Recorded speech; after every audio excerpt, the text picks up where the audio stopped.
everyone, I am EvenOdd. Welcome back to my channel, Kids Python. This is my 10th video in the series Kids Python 101. In this video, we will learn how to manipulate Python's function statements. As you are watching this video, please remember to subscribe to my channel and go to kidspython.com for the learning materials. You can also use the Playground tab on the website to practice writing your Python code.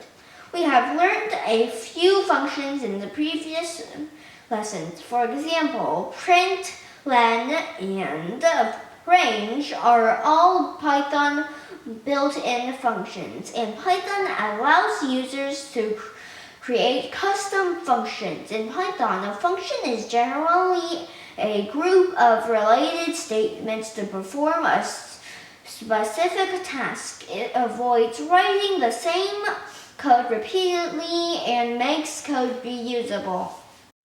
A function has a structure like this. There are three components in the structure. The function statement heading starts with the def keyword, a short for define, and followed by the function name and parameters that can be used to pass arguments for calling the function. An indented code block that will be executed when the function is called. A return statement that returns the result to the caller. A function can also perform some specific task without returning anything.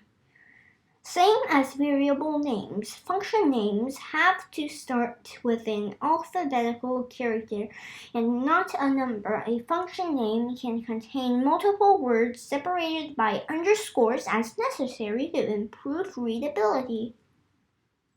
To help you understand this more easily, you can think functions as recipes as illustrated in the photo.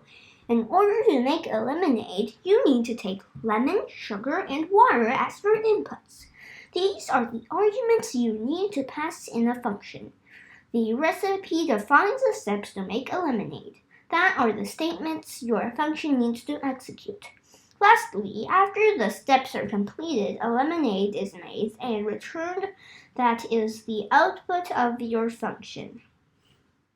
Let's take a look at a simple function that does not have parameters, nor returns a result. The function is named as hello. Its code block contains only one print statement.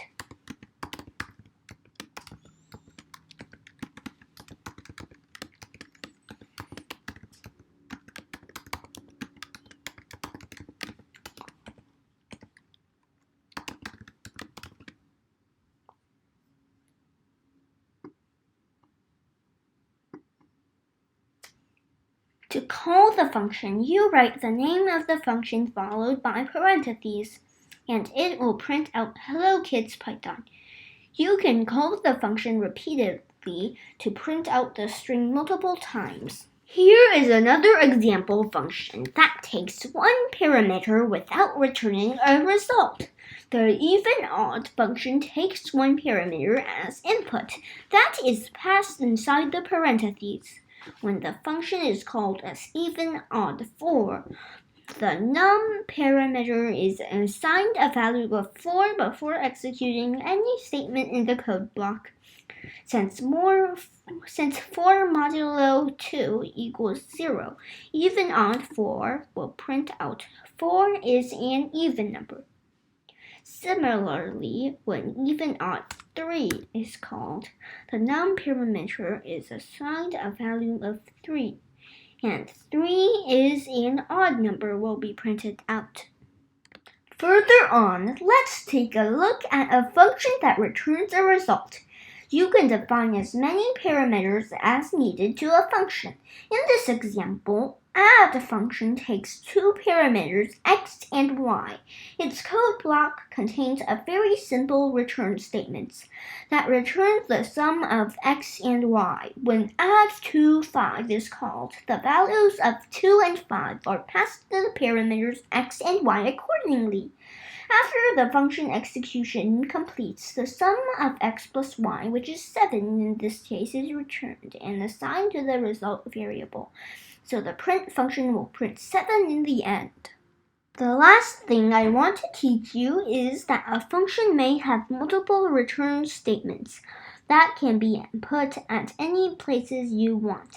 When a return statement is executed, it stops the execution flow of the function immediately, and the rest code of the function will not be executed. In the below example, L is a list variable with its value assigned as apple, banana, cherry. And E is a string variable with its value assigned as banana. When the for loop iterates to the second element of the list, variable I is assigned to the value of banana. That equals the value of variable E, so the contains function returns the result as true immediately. This prevents the for loop from further iterations and skips the last line of return false. As we mentioned in Chapter 8 for loops, there are multiple indented code blocks here. The outer code blocks will be executed before the inner code blocks. When an inner code block completes its execution, it returns the execution control to the closest outer code block, then repeats the same process till all the code completes the execution. Thank you for watching today's video. I hope you enjoyed it and learned a little about how function works in Python. I will see you in the next video. Don't forget to subscribe and hit the notification bell so you'll know when I post.